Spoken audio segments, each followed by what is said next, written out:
L'Ofet est assez parlant pour être souligné. La région de l'Adamawa, plus connue pour ses activités pastorales, compte dans la production du cacao et du café. C'est un bassin de production à part entière. Ces producteurs ont pris le 8 juillet dernier, à l'hôtel Montfébé à Yaoundé, une part active à la cérémonie de lancement du guichet producteur géré par le FODEC, Fonds de développement des filières cacao et café.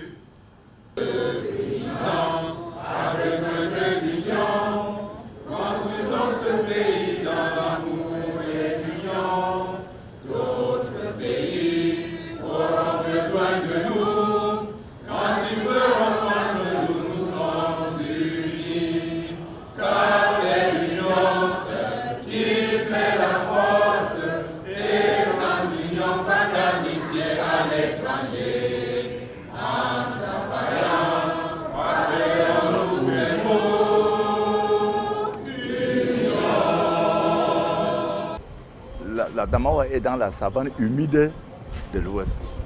Le café, depuis 1957 ans, a connu une très bonne production parce qu'il était bien encadré. Mais à un temps, la mise en eau du barrage de la Mapé a fait en sorte que un quart de la superficie a été envahie puisque ces cafés, on faisait cultiver ça aux gens dans les galeries forestières. Mais actuellement, le café résiste dans notre savane humide. Donc ces savanes sont humides. La Damawa est divisée en deux. La zone montagneuse est propice pour l'élevage.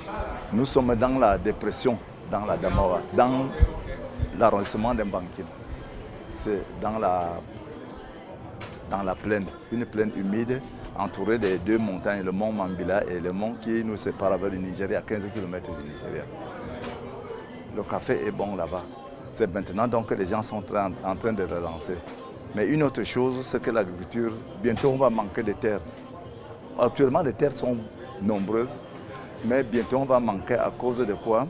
Étant à 15 km du Nigeria et 15 km du nord-ouest, nos eaux a fait en sorte que les gens se sont emportés, ils sont reportés beaucoup chez nous. Nous sommes en train à la recherche des terres qui sont gratuitement, que les chefs donnent même gratuitement. Nous disons donc que si les natifs ne font pas l'attention, d'ici peu de temps, ils manqueront de terre parce que c'est de grandes cultures qu'ils sont en train de faire. Tout à l'heure, un ministre a parlé de la destruction de l'environnement. Moi, je crois que là-bas, ce n'est plus les forêts qui sont attaquées. Au contraire, dans les champs de café, nous associons le café et le cacao avec les arbres fruitiers. Les gens ne croyaient même pas qu'on faisait le cacao, on développait le cacao et le café dans la région de la Damawa. C'est une filière qui se porte à merveille malgré le fait qu'elle soit vraiment méconnue du public. Mais aujourd'hui, officiellement, au sud de tout le monde, vous comprenez que la région de la Damawa est l'un des bassins de production en termes de cacao et de café pour le Cameroun.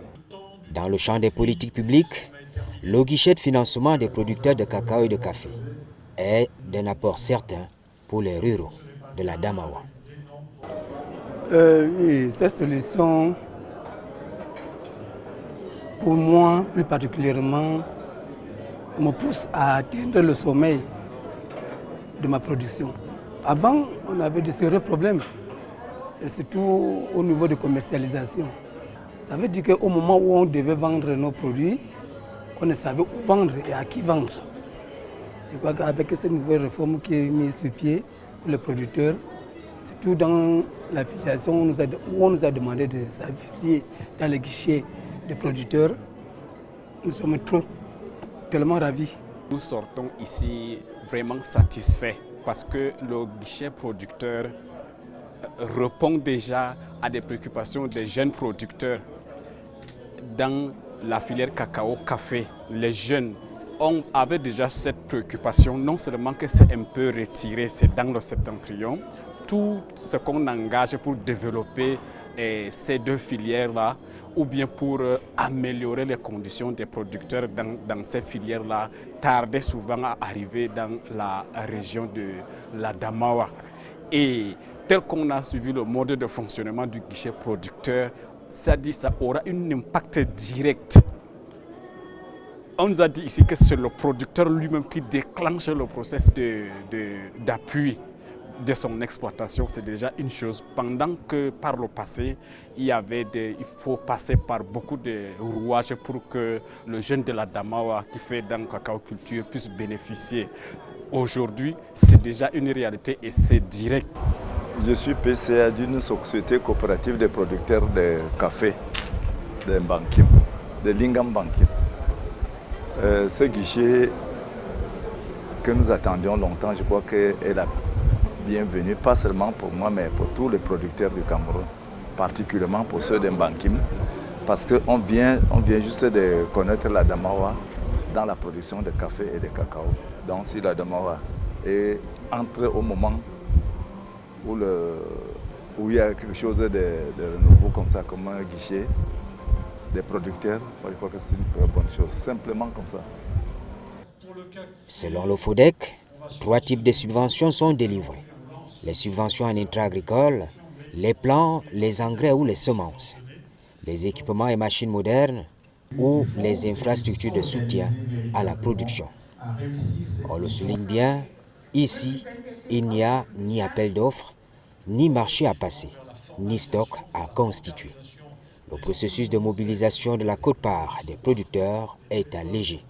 On avait déjà d'autres projets qui faisaient aussi dans ce sens, où le producteur doit mobiliser dans un autre projet. S'il faut le citer par exemple, le projet ACEFA, le producteur doit d'abord mobiliser, faire un apport de 15%.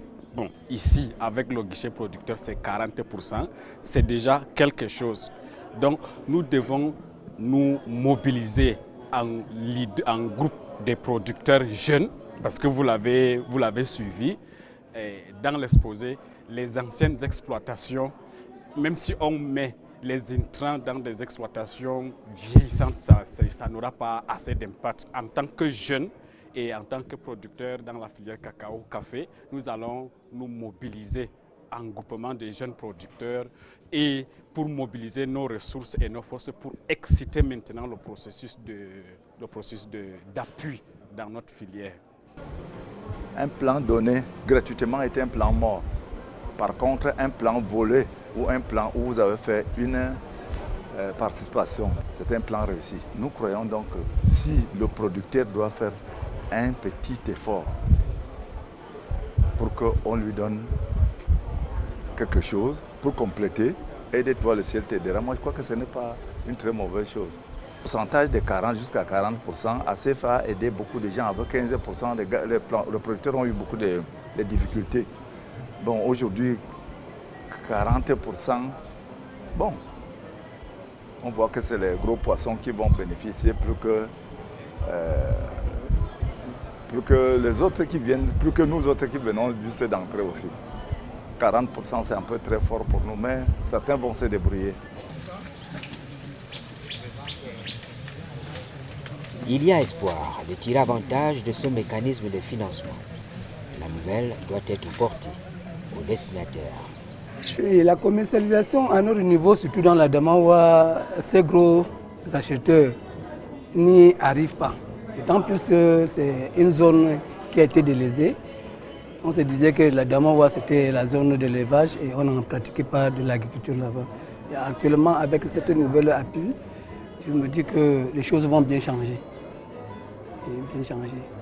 Et plus, quand je vais rentrer fraîchement de Yaoundé, avec tous les accueils que le projet nous a vraiment permis, la sensibilisation serait de taille à mon niveau. C'est-à-dire quoi? Vous allez rassembler le village? C'est-à-dire que je veux plus les jeunes et qui font dans les vergers café cacao. Et oui. Je n'aurais pas beaucoup de choses à leur dire, telles que de se regrouper d'abord en association et de verser leur caution au niveau du projet pour pouvoir s'adhérer et en bénéficier de beaucoup d'avantages concernant leur verger café cacao. Les avantages, c'est bénéficier de la position, de la vente de leurs produits, de qualité surtout. L'État, porteur de cette belle initiative, voudrait porter l'accroissement de la production nationale du cacao à 640 000 tonnes et celle du café à 160 000 tonnes à l'horizon 2030. Dans la pratique, le guichet producteur ouvre une nouvelle page de l'agriculture au Cameroun. Par le changement de paradigme qui en structure le modèle économique, il participe à la valorisation du producteur qui devient un agent économique actif et responsable. En effet, le modèle économique du guichet producteur en appelle à la responsabilité du producteur et la subvention gouvernementale apparaît alors comme une prime à l'effort. Car les défis des filières cacao et café sont si lourds que le gouvernement ne ménagera aucun effort pour inciter les producteurs à augmenter les rendements de cacao et de café par hectare, à renouveler les vergers et augmenter les surfaces de cacao et café sans destruction du couvert végétal, à améliorer la qualité du cacao et du café. Confiant de la réussite de l'opérationnalisation du guichet producteur, je suis convaincu que la mobilisation de tous les acteurs élèvera la filière cacao et café au rang des références dans notre pays, la plaçant ipso facto au cœur de la nouvelle politique agricole nationale. Car le guichet producteur est un précurseur appelé à expérimenter une approche conçue pour être généralisée à toutes les filières. Au-delà de ses atouts touristiques, de son élevage connu, l'Adamawa pèse de son poids dans la production du cacao et du café au Cameroun.